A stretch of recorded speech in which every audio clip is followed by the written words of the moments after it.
सनत कुमार जी से पूछते हैं, ब्रह्मपुत्र आप हमें शिव की और अवतारों की कथा सुने। सनत कुमार जी ने कहा कि हमको अब उस 11वें रुद्र की कथा सुनाओ जो हनुमान रूप से प्रकट हुए थे। क्या हनुमान शंकर जी की अवतार है तो वो कैसे हैं उसका हमें वर्णन करो। हमने अनेकों प्रकार से प्रश्न सुने हैं। कहीं कहा जाता है कि महाराज दशरथ जी ने पुत्र यज्ञ किया, उसमें से जो भाग मिला उसे चील लेकर उड़ गई और वो अंजना को दे दिया। इससे हनुमान का प्राकट्य हुआ। तो इसमें फिर शिव तत्व का क्या प्रभाव है, भाव है? ये तो राम जी, लक्ष्मण जी, भरत जी, शत्रुघ्न जी इनके सीधे सीधे भाई हुए, क्योंकि अग्निदेव ने इन्हें प्रसाद दिया। उसी प्रसाद से इनकी उत्पत्ति हुई, उसी से उनकी हुई। तो ये प्रकरण हम सुनना चाहते हैं हनुमान जी के विषय में। हनुमान जी की कथा सुनने के लिए हम बड़े लालायित हैं। नंदीश्वर जी इस पर चर्चा करते हैं, उधर सूत जी भी चर्चा करते हैं। इस पर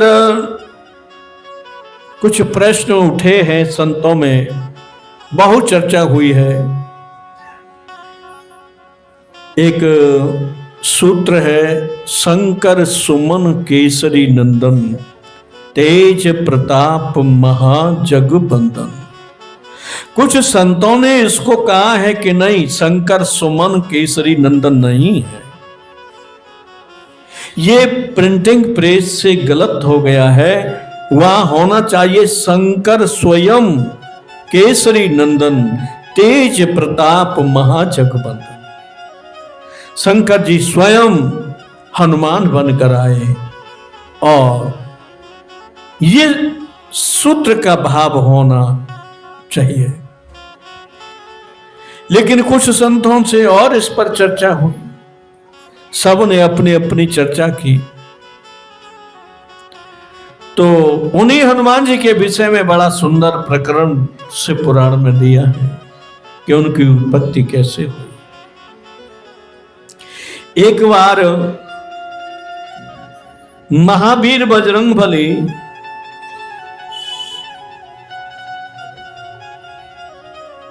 बोलो सच्चिदानंद भगवान है कि शिव कैलाश पर विद्यमान थे। पार्वती सहित वो लीला कर ही रहे थे, रमन लीला। तो उन्होंने द्वार पर भैरव को स्थापित कर दिया।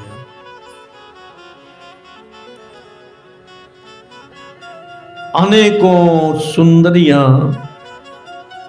भगवान शिव और पार्वती की सेवा में अंतःपुर में जुट गई। शंकर जी बड़े प्रसन्न हुए। थोड़ी देर में माता पार्वती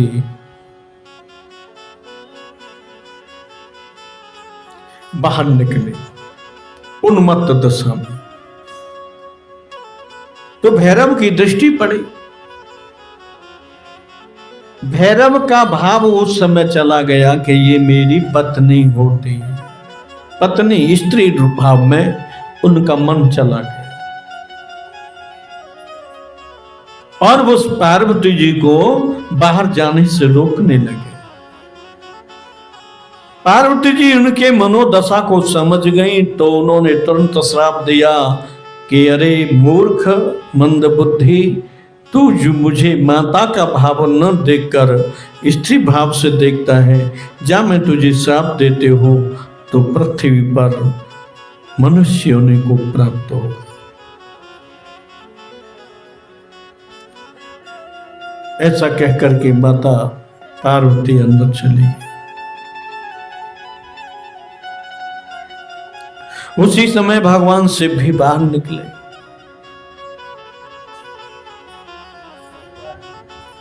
तो बाहर जब निकले तो उनको भी सारी बातें पता चल गई। तो बाहर पहुंचे तो उनका क्रोध की मारे वीरपात हो गया और उस वीर बीज को लेकर के सप्त ऋषियों ने पत्तों में स्थापित किया और जहां गौतम ऋषि की पुत्री अंजना थी वहां ले जाकर के उनके कान के माध्यम से उस शिव तत्व को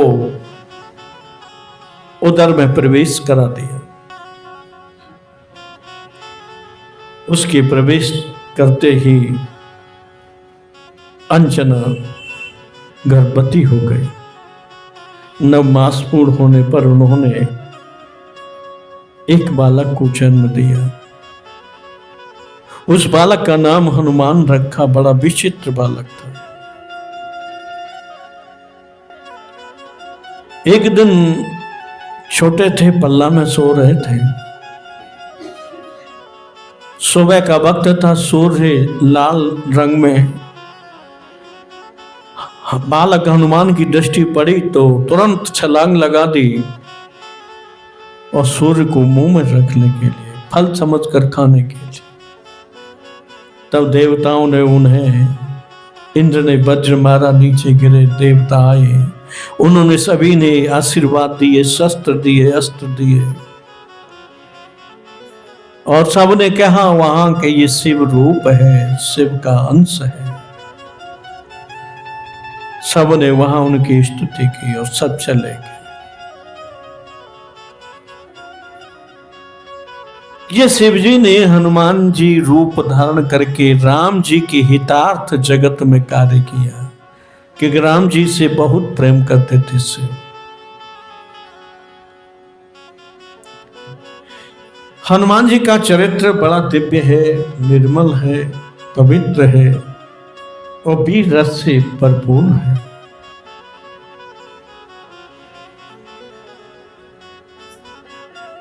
राम जी की पत्नी जानकी का हरण हुआ।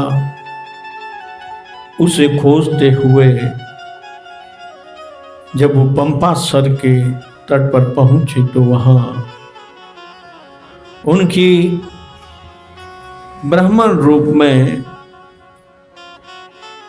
राम जी से मुलाकात हुई। बहुत चर्चा हुई। अंत में हनुमान जी उन्हें सुग्रीव के पास ले जाते हैं, सुग्रीव से मित्रता कराते हैं। क्यों? ये भी प्रकृति का एक पूर्व निश्चित विधान था। हनुमान जी ने सूर्य से ही विद्या ग्रहण की थी, दीक्षा ली थी। अंत में हनुमान जी ने कहा कि मैं गुरु दक्षिणा देना चाहता हूं, आप मुझे आज्ञा दीजिए, मैं क्या सेवा करूं आपकी। तो सूर्य ने कहा कि तुम मुझे दीक्षा देना चाहते हो, दक्षिणा देना चाहते हो, ठीक है। मेरा पुत्र पृथ्वी पर है सुग्रीव, जाकर के तुम उसकी सुरक्षा करो, उसकी रक्षा करो, यही तुम्हारी गुरु दक्षिणा होगी।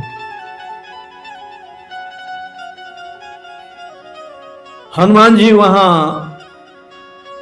सूर्य की आज्ञा से सुग्रीव के भाई ने उसकी पत्नी का हरण किया, राज्य से बेदखल किया। तो वो एक किष्किंधा पर्वत पर अपना जीवन यापन करने लगे।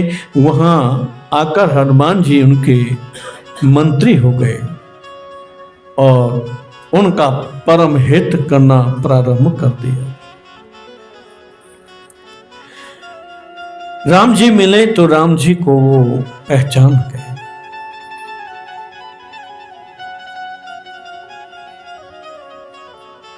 राम जी के चरणों में हनुमान जी गिरे पहचान कर। तो राम जी ने उन्हें अपने हृदय से लगाया।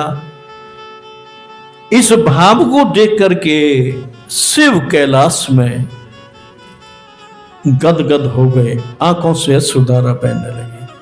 पार्वती ने पूछा कि प्रभु ये क्या? बोला आज मैं राम से मिल रहा हूं। राम जी को उलाना भी दिया। एक में मंद मुंह बस कुटिल हृदय ज्ञान, पुण्य प्रभु मोहि बिसारे हो दीन बंधु भगवान। आप तो दीनों के बंधु हैं प्रभु, आपने मुझे बिसार दिया। तो राम जी ने कहा जो मेरे आगे नाटक करता है ना, मैं भी उसके आगे नाटक करता हूं। जो मेरे आगे माया फैलाता है उसके आगे मैं भी माया फैलाता हूं। हे हनुमान, तुम सूदे हनुमान रूप में आते तो मैं तुम्हें सब कुछ बता ही देता, लेकिन तुम तो ब्राह्मण रूप में आए हो तो मैं भी माया में। माया का जवाब भगवान माया से देते हैं और सत्य का जवाब भगवान सत्य से देते हैं। जो भगवान को कपट छोड़कर, छल छोड़कर भजता है, भगवान उसको पवित्र कर देते हैं, दिव्य कर देते, सारे जन्मों की पाप उसके मिटा देते हैं। ऐसा दीन बंधु भक्त वत्सल और जगत में कोई नहीं है। संपूर्ण पापों से मुक्त कर देते हैं। श्री रामचरितमानस में वर्णन मिलता है कि सन्मुख होई जीव मोहि जबहि और जन्म कोटि अघ नासै तबहि। करोड़ों जन्मों के पाप उसी क्षण नष्ट हो जाते हैं। कितनी दिव्य बात है कि सन्मुख होई जीव मोहि जबहि। जब जीव मेरे सन्मुख हो जाता है तो उसके करोड़ों जन्मों के पाप भगवान नष्ट कर देते हैं। अब इसमें गहराई है शब्दों में, इन गहराइयों को समझना है कि हम यहां सन्मुख हुए हैं भगवान के, लेकिन शरीर से हुए हैं। ये शरीर किसका है? माया का। हम माया रूपी शरीर को लेकर भगवान के सम्मुख हुए हैं और माया का शरीर है तो माया के अवगुण भी हमारे अंदर विद्यमान है। छल कपट मद मत्सर मोह काम लोभ क्रोध। लेकिन इस समय वो सोए हुए हैं, शांत है। क्योंकि शरीर भगवान के सम्मुख है और भगवान भी माया में है। माया ने आवृत कर रखा है। देखने वाले को दिखाई देगा कि ये पत्थर की प्रतिमा है, विग्रह है, लेकिन कुछ ऐसे भी हैं जिन्हें देखने में पता चलेगा कि साक्षात भगवान बैठे हैं। ये किनको लगेगा? जो शरीर भाव से हटकर है, जीव भाव में है, जो आत्मा भाव में, आत्मा स्तर के हैं, उनको भगवान प्रतिमा में नहीं दिखेंगे, उनको भगवान साक्षात देखेंगे। ये कभी कभी अवसर हर किसी को भी मिल जाता है, वो भगवान को प्रतिमा से बाहर भी देख लेते हैं। तो जीव भाव जब तक नहीं होगा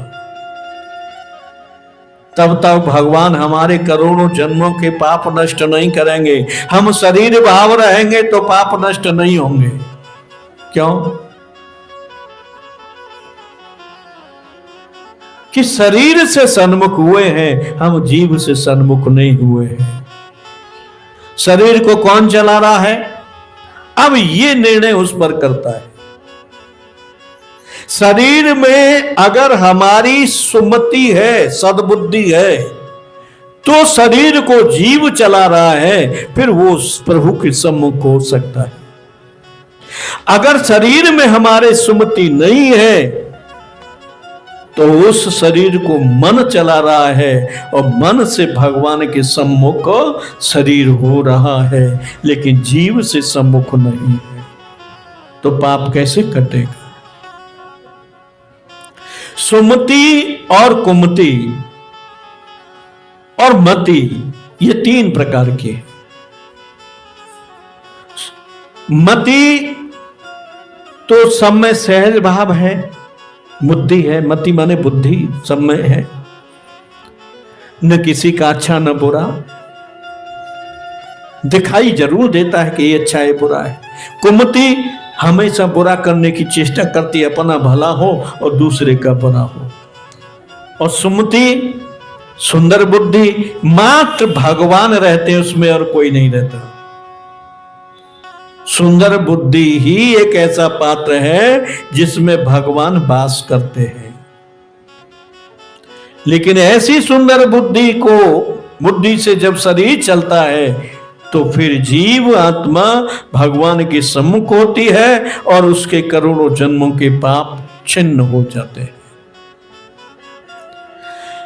तो हनुमान जी का वो दिव्य चरित्र, पवित्र चरित्र, राम जी के लिए उन्होंने बहुत सारे कार्य किए। राम जी ने आभार भी व्यक्त किया कि हनुमान, सूर्य कुल की 71 पीढ़ी भी तेरे ऋण से उर्ण नहीं हो सकती। तूने हमारी वो सेवा की है, तेरा ऋण हम कभी उतार नहीं सकते। जो परमात्मा को ऋणी कर दे उसके अंदर कितनी सुमति होगी, कितना भाव होगा, कितना भक्त होगा। बोलो सच्चिदानंद भगवान है कि हर हर हर हर हर हर।